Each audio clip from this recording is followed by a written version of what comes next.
¿Qué es el gozar y qué es el goce? Cuando amamos, ¿disfrutamos del amor o el amor nos disfruta?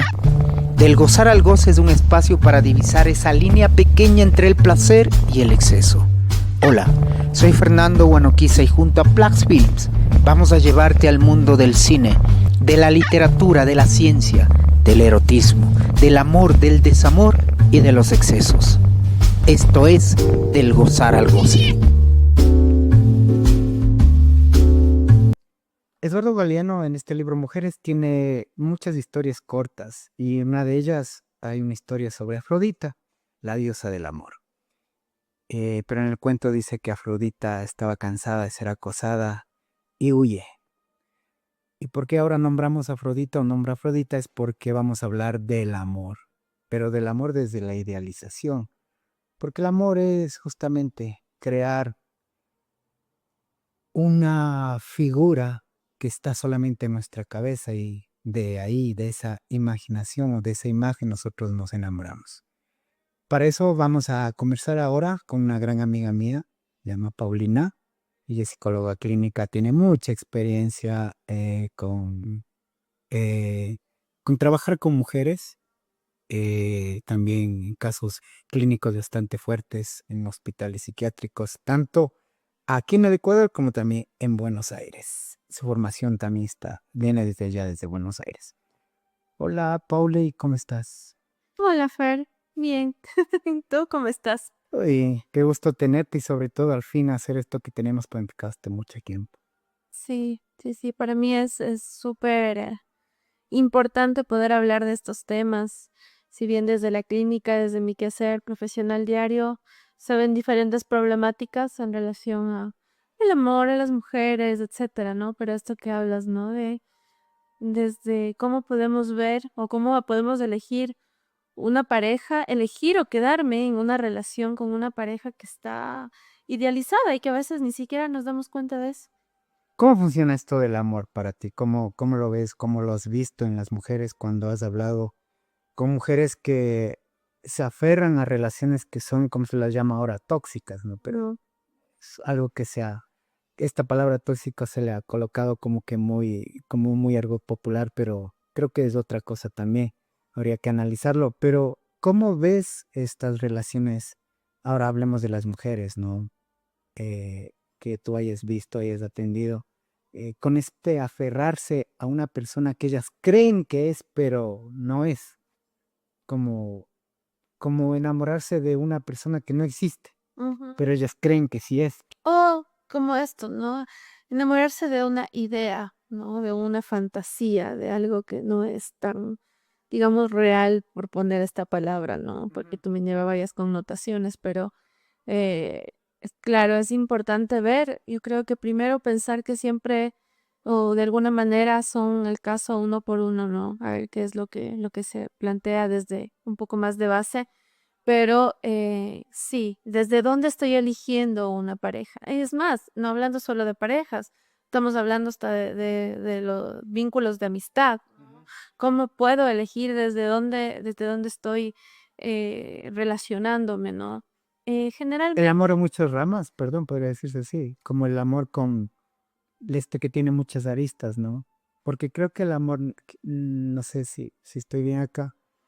Cada uno tiene un concepto, aunque dado desde la literatura, desde el mismo discurso religioso, tal vez cristiano, que es el amor. ujú, Pero cada uno creo que construye el amor de diferente manera, aunque hay un concepto general, pero nos enamoramos o amamos de diferentes formas porque estamos construidos por un montón de cosas individuales, como tú dices, y no sé ahí, no sé si por ahí estoy bien también en eso. dijiste algo súper importante de inicio. A ver, es que creo que si bien el amor termina siendo para cada uno tal vez una cuestión distinta, no sé, ¿no? Pero me parece que si bien atraviesa por diferentes etapas, en un inicio cuando tú conoces a una persona, lo que uno trata de mostrarse es siempre aparentemente como lo mejor que yo puedo tener, ¿no? No me voy a mostrar desde el inicio capaz vulnerable o con alguna falencia o cuestiones así. Entonces, claro, yo le estoy mostrando lo mejor que tengo a la otra persona, Y entonces, claro, va por aquí, mira, este chico es, no sé, alto, todo caballero, muy elocuente, Puerta. me abre la puerta, huele riquísimo, se viste bien, tiene un carrazo. Bueno, estoy hablando, sí, les doy un ejemplo cualquiera, por ahí para ahora, pero a otras personas son otras cosas, ¿no? Estoy poniendo esto, ¿no? Como ejemplo. Entonces, me estoy creando una idea de esta persona. Se ve que, no sé, tiene ciertas características interesantes que me gustó mucho. Luego el gesto, la cita romántica. Entonces me empiezo, tengo una idea de esta otra persona. Es de tal manera, de la mujer igual, ¿no? Viceversa, en esta cuestión mutua, ¿no? Entonces me estoy haciendo una idea en mi cabeza. Todavía no empiezan a aparecer del todo estas cuestiones que son mucho más reales también de los humanos, estas vulnerabilidades, digamos, estos defectos que posiblemente podamos tener, o tal vez en el inicio pueden aparecer, pero a veces no lo terminamos viendo del todo porque estoy obnubilada por otra cosa, estoy enamorada. La primera etapa es esta parte del enamoramiento, ¿no? Me enamoro, idealizo, es toda una fantasía, toda una idea. Después vamos a ver qué pasa, ¿no? Pura dopamina ahí, ¿no? Pura, pura dopamina. Entonces, después tendríamos que ir viendo cómo va avanzando también la relación, cuando ya aparece el conflicto, cuando ya aparecen los problemas, cuando de repente ya no, ella, no sé, digo, de repente me toca, ya no es tan caballero como antes, eh, Ya se le acabó el perfume. ya se le acaba el perfume rico, no sé, cosas así tan, digamos, que a veces en el inicio uno se termina enganchando, ¿no? Entonces ahí tendríamos que ver también ya en qué se está tornando esta relación. No necesariamente tiene que ser algo, como tú dijiste hace un momento, esta palabra, ¿no? Que estaba muy en auge ahora de lo tóxico, pero algo insano, por ponerlo, ¿no? Insano. Sí, ¿no? Algo insano en donde, ¿cómo voy a sobrellevar? ¿Cómo vamos a afrontar estos problemas realmente? ¿No? ¿En qué posición me pongo? eh, en qué posición y cómo empiezo yo a relacionarme con esta persona que elegí inicialmente. Bueno, creo, no sé, ¿tú crees, también desde este trabajo clínico, crees que en algún momento alguien puede dejar de idealizar?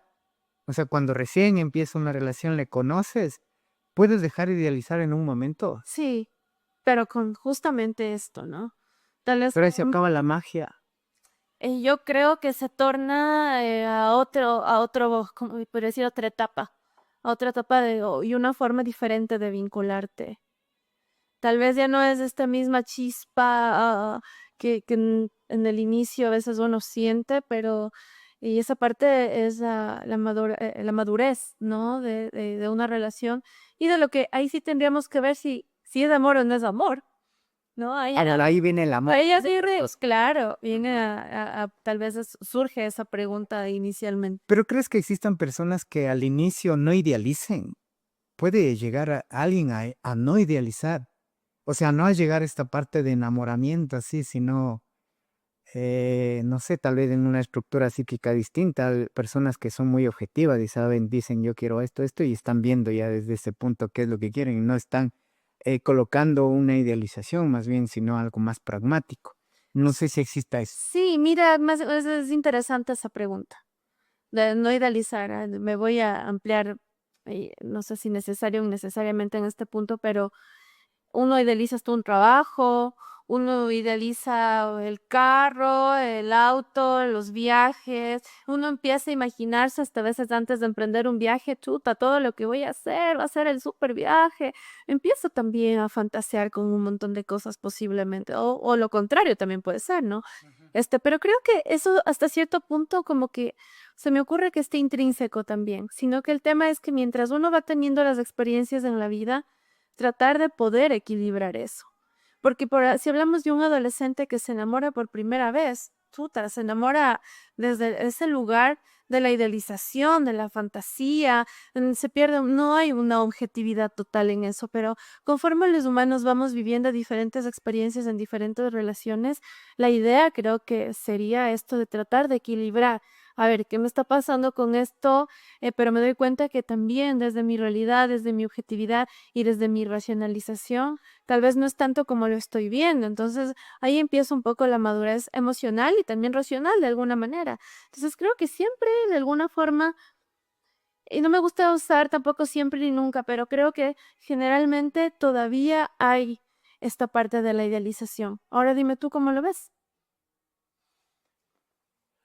Lo que pasa es que acá claro, lo que tú dices, yo estoy en gran parte muy de acuerdo. No es cuestión de llegar a acuerdos, sino creo que el entenderlo desde cómo se maneja o cómo maneja un poco la psique, se maneja la psique humana o cómo vamos construyéndonos. Porque yo creo que los seres humanos nos construimos desde los discursos también, ¿no? Mucho. Y no hablo solamente de la palabra, sino también de cómo el lenguaje simbólico también entra en nosotros. Es decir, por ejemplo, veo una película y me dicen cómo es el amor.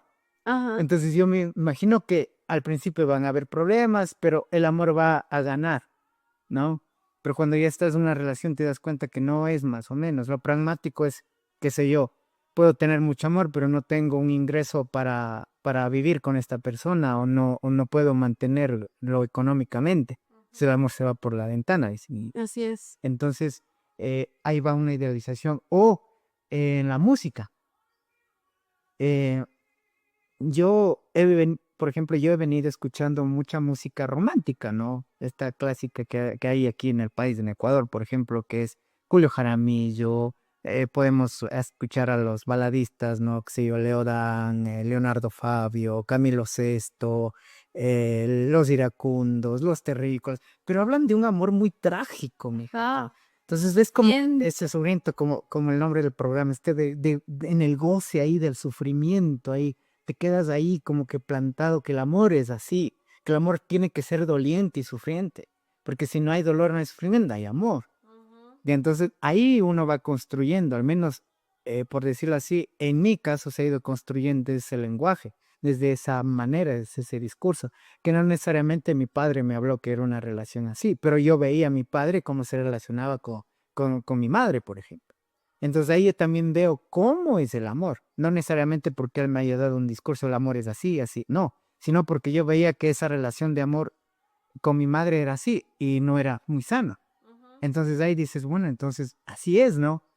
Así hay que amar. Y esto es importante lo que estás diciendo como para poder entender un poco, cuando yo te decía al inicio de uno a uno, ¿no? Pero eh, estos también mecanismos inconscientes que uno va, digamos, llevando a lo largo de la vida, de cuáles fueron nuestras primeras marcas, qué es lo que vimos, cómo aprendimos, y que, bueno, se habla de la repetición y que a veces también la repetición es inconsciente.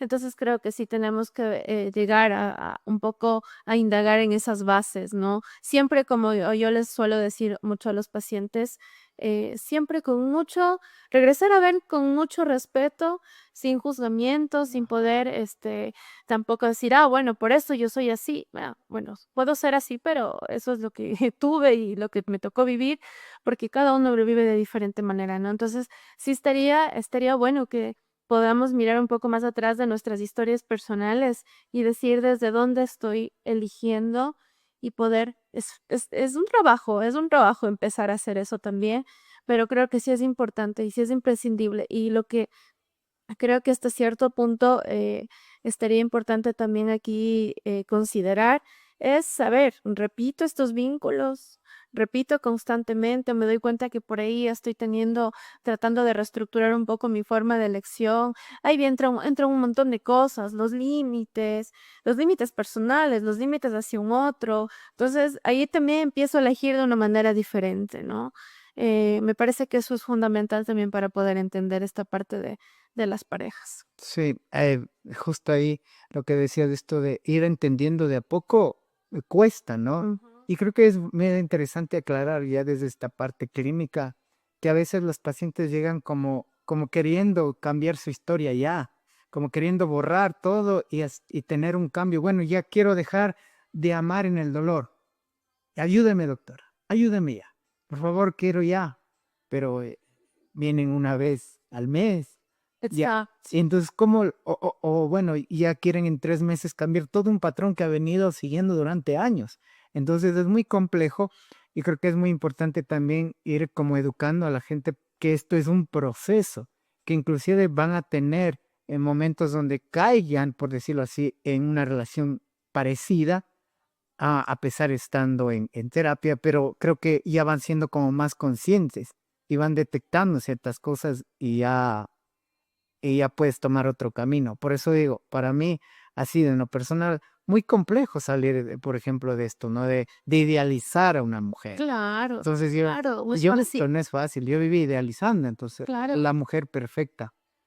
Eh, todos idealizamos. todos idealizamos. Hay una canción que bueno, no es que, o sea, sí me gusta, yo escucho algunas canciones del señor Arjona y me parece una canción que a pesar de ser muy sencilla, pero es muy práctica, donde supuestamente habla de esto de que él está hablando con Freud y él habla de una mujer idealizada y de la mujer real, que dice: yo imagino a esta mujer que la que me construyó mamá, dice él, y que también dice, pero la que sufre es la que está conmigo.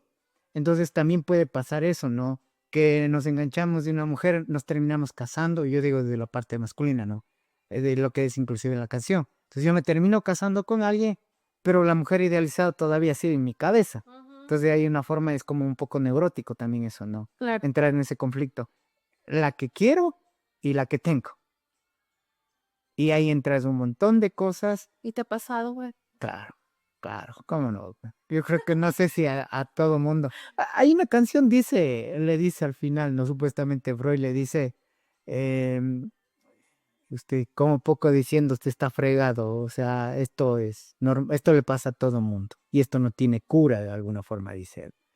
Pero, claro, sí, sí me ha pasado, por supuesto, en crearte una imagen de un otro y, y desde ahí empezar a amar a algo que no existe, algo que no existe, porque tú le colocas esas cualidades que el otro no tiene, ¿no? Tal vez los otros ven o no sé, a las mujeres creo que les pasa mucho esto, ¿no? Las amigas dicen: pero ¿qué le ves?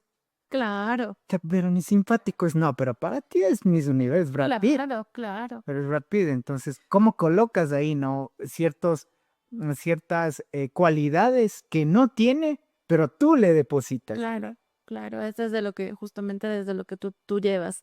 Como te digo hace un ratito, es también muy inconsciente. A veces uno no se da cuenta, No, sí, claro, ¿qué pasó? O sea, ¿de claro. dónde viene todo esto? ¿No? Me parece que es un tema súper rico para desmenuzar, para poder hablar de un montón de cosas, pero creo que, digamos, como para poder entender esta parte de que sí es importante ver un poquito nuestra historia, ver un poquito nuestra historia para poder comprender qué es lo que nos pasa también ahora, desde dónde nos estamos moviendo y sí, darle un poco más de lugar a nuestra salud mental, emocional, ¿no? Y no ser solamente también ni muy emocionales, ni todo el tiempo racionales, ¿no? Es fácil decir entre esto del equilibrio, ¿no? Entre la emoción y la razón, ¿no? Fácil, pero en realidad no lo es. Pero creo que va un poquito por ahí todo esto que venimos hablando. Creo que ese es el camino, ¿no? Creo que es el camino y un poco por ahí la meta de tratar de equilibrar esto entre el eros, ¿no? Un poco, y también este otro lado de la racionalidad. Sí, por ahí va un poco. Em, Como para ir cerrando esta charla, se me viene a la cabeza esta frase lacaniana que es em, el amor es dar algo que no tengo o algo que no se tiene a alguien que no lo es. Ujú, Es una frase tan fuerte porque justamente cuando yo estoy enamorado quiero dar todo. No, puedes darlo si es que tienes un poder adquisitivo, lo das desde el dinero, ¿no? La atención, los viajes, los regalos, pero en sí lo único que estás marcando es una dinámica de poder, más no de amor, ¿ya? Y entonces, cuando Lacan creo dice esto de es dar lo que no tienes, es justamente quieres dar seguridad y tal vez tú no la tienes. ujú, Quieres dar amor y tú no la tienes. ujú, Quieres completar al otro, pero no puedes porque tú estás incompleto. ujú, ujú, ¿Y a quién no lo es? Porque ese otro no es lo que tú crees. ujú. porque tú idealizas a esa persona. Entonces le das algo que no tienes a alguien que no lo es, porque ese otro no es real, está en tu cabeza.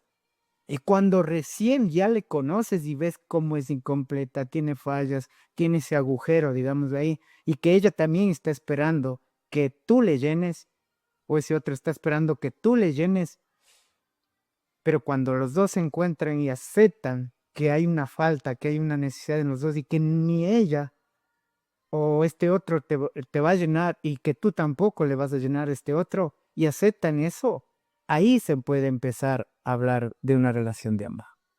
Y estamos atravesados por la falta, siempre lo vamos a estar. Y tenemos que aprender a vivir con eso. Aceptar eso.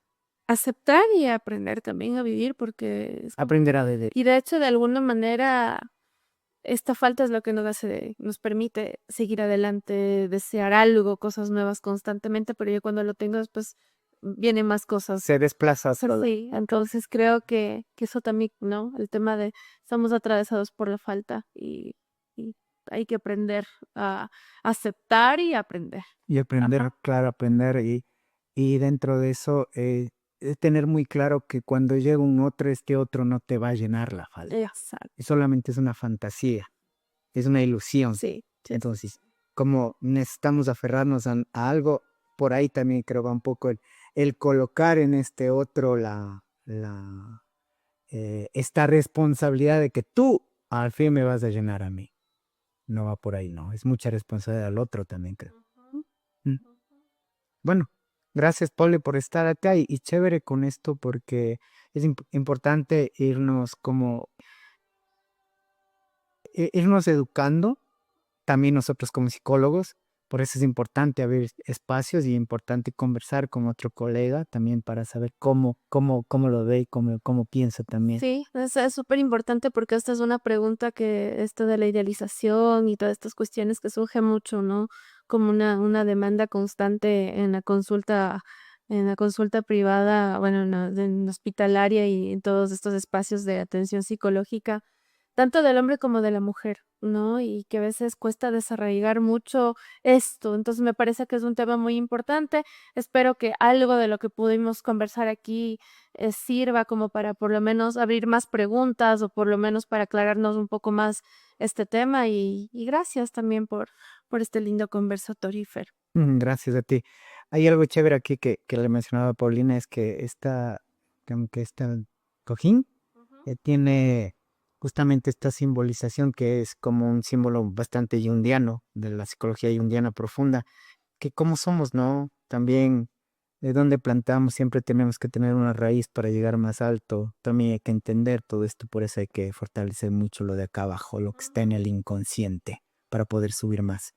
Eso, gracias y pues ya espero algún rato seguir conversando contigo. Gracias, Fer, igual a ti. Chao.